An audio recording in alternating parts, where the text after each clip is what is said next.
He's a visual artist, a wonderful creator of all kinds of amazing sculpture, 3D, you name it, this man can do it. He's going to talk about his work, which is really appropriate considering it's here right now, and give you an insight into it. So please, warm welcome for Ben.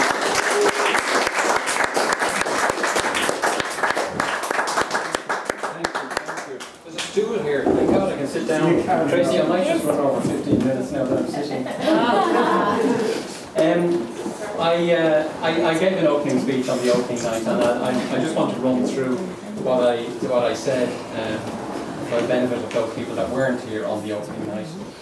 I started off by giving a little bit of a history of my background. I've been painting and drawing all of my life, all of kind of over 50 years now. And as a child, I generally, or as a younger man, and a child, of course, I would have the tendency to give it up and start again and give it up. I never really stuck at it, which is part of a normal kind of progression for people who suffer from depression. And anybody who's seen the show, especially from upstairs, you will see that that's very evident. In 2004, I started painting again, and I decided that I was definitely going to stick to it this time. So since 2004, I've been painting continually and haven't really stopped. Thanks. No problem. Thanks for those. The opportunity to move around is always good. I don't think I'll sit down after all. So in 2007, I did an honours degree in fine arts, and probably the most valuable thing I learned from my time in art college was I don't have artist's block anymore. Whatever I do, I push through it, and that was probably the most valuable thing I learned from that experience. You know? People ask me all the time, why abstract? Before I actually get into that, I just want to say that strictly speaking, my work is not technically abstract. It's more correctly, it would be figuratively reduced or reductive figuratism, edging on abstraction, which would be more kind of correct, really, because true abstraction has absolutely no figurative elements in it at all. But for me, this kind of work is more emotionally honest. It allows me to express things which words would otherwise be impossible to do so. And certainly as a child, that was very true, because most people would say that abstraction is a development. People start off painting figuratively, the lights are very bright, and they go on to abstraction. I didn't really do that. As a child, I painted abstractly all the time. In retrospect, I now think that that's probably because it allowed me to say things which would otherwise have been impossible either through words or by painting visually, or figuratively rather. So for me, it's a very much a kind of therapy, which is why I do it continually all the time, and I derive so much joy from just the actual process of working, which is also very true from anybody who does anything creatively. People are now starting to understand, psychiatrists and other people, that anybody who engages themselves in creative activity, it not only reduces stress and the kind of illnesses related to stress, like anxiety and stuff, but it also seemingly they're now starting to write because they believe that write about because they believe that is people like I was only reading recently an article about dementia, and people say that if you actively engage yourself in creative abilities, it kind of slows down the onset of dementia.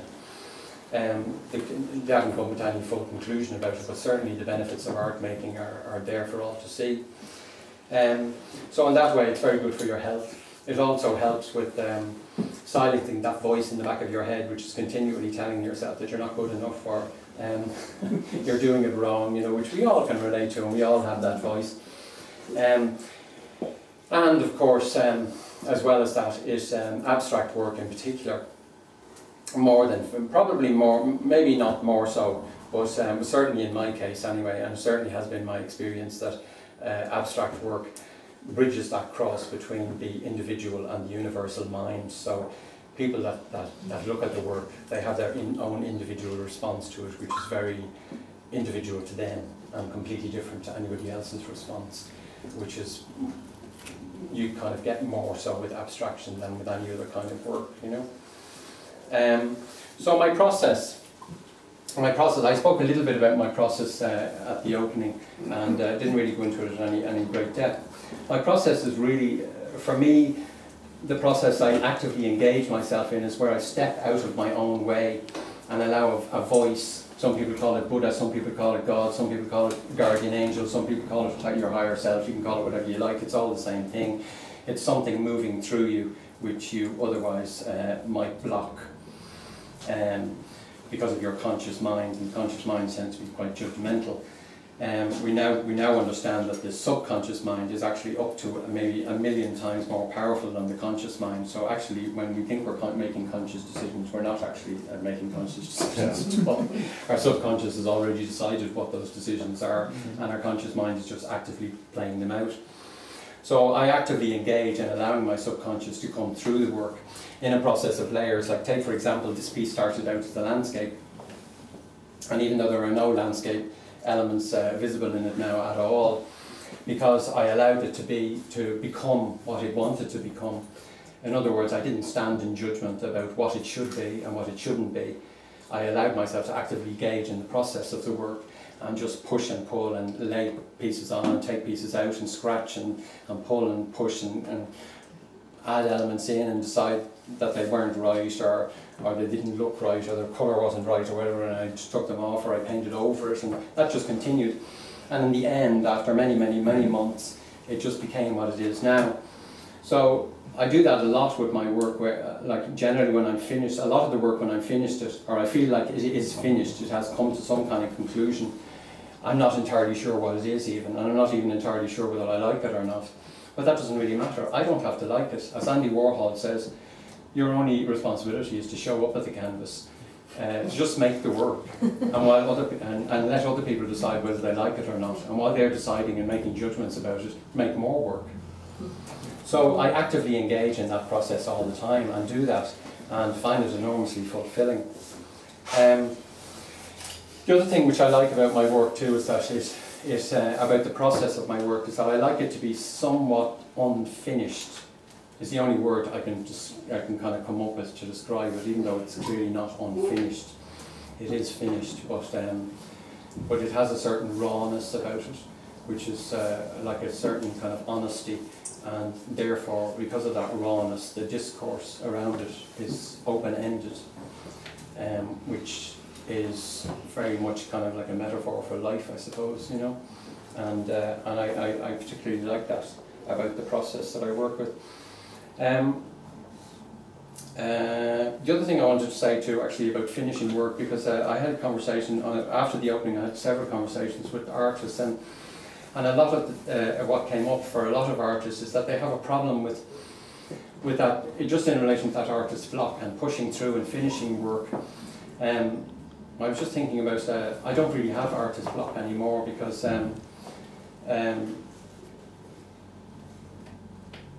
what I understand, or what I used to understand from artist block, was that you're stuck. You can't really find a way to go forward with the piece. So you either don't make any more pieces, which is one of the reasons why so many people that go to art college actually don't continue to paint or make work after they leave. But I actually changed that. So now what was I wanted to say, the way I wanted to say it when I was thinking about it earlier. It's basically, I decided to take control of the situation rather than let it control me. So now what I say is, rather than I cannot finish the work, I now choose not to take it any further. And therein lies the distinction. There's a difference there. So in that way, there is no such thing as artist block, because I just, in other words, I say, if a piece is unfinished and I don't like it and I'm not happy with it, I say, okay, you don't like it, you don't have to like it, and you don't have to be happy with it. What you do have to do is finish it. So I push myself to finish it, and then I put it away. And I don't think anything about it. And a week later or a month later, I take it back out and I think, oh crap, that's what it is. Because then it speaks to me, because I'm not emotionally engaged with it any longer. And that's quite a distinct difference you know, when you're making any kind of work, and I'm sure it's exactly the same when you're songwriting or when you're singing or whatever it is, you know. Would you go back to it at that stage then, and try to impose something? Sometimes I do. Sometimes I do. Like I was recently on holiday for 2 weeks, and I took some sketchbooks with me, and I was looking through the sketchbooks, and there were 3 or 4 pieces. I have this one sketchbook in particular, which is black cartridge paper, which I absolutely love. Because of course, anything that you draw or paint on it shows up incredibly vibrantly, you know.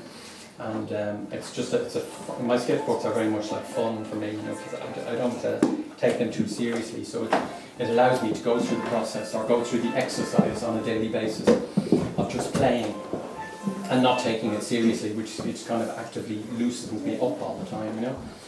So I came across 3 pieces. I was going to start a new piece, and then I looked back through the pages previously, and there were 3 or 4 pieces that were started, but didn't really go any further. So I thought to myself, well, I'll just finish those, just to have them finished, to carry on with that kind of exercise. So that's what I did. So I quite often do that, and sometimes I like with paintings in particular. Sometimes when I'm looking for something to paint on, I go through all these old canvases that I have. And I'd say, well, that's not really going any further because it was just an idea that never really got developed any further, you know, and that's fine. So I just paint over them or that kind of thing, you know. But the difference, as long as I make the make the distinction or the difference that it's not that I cannot finish them, you know. There's no block. I actively take control of it's my decision, you know, to take it further or not, and that's a distinct difference, you know. So the show is laid out. I don't know if you've all been around and seen the show, but the show is laid out in such a way that downstairs is laid out like a normal gallery, paintings around the wall, and I laid it out in that way particularly because I wanted downstairs to be like a public space. Like the face that you show to the world, the face that we all show on the street, you know, it's the mask that we put on. And upstairs then it's more like private space, the space that we don't really invite a lot of people in to see, and the face that we certainly don't show to the world. And I wanted that distinction in relation to the show. In that, the show title is an oxymoron, it's a contradiction in itself, because the work really explores that contradiction of all those kind of imposing elements that we all deal with on a daily basis, you know, that we go out there and we smile and we laugh and we joke, and somebody asks us how we are. We don't really say how we really are. We say, oh, I'm fine, you know, and that doesn't really say anything. So I wanted there to be that because I was in no doubt that I'm not the only one who struggles here, you know. I'm sure we all do. And I wanted to share that with this show, and hopefully, like one quote I came across, I aspire to inspire before I expire. I really like that. So I think that's pretty much it. I think that's everything I wanted to say. Yeah.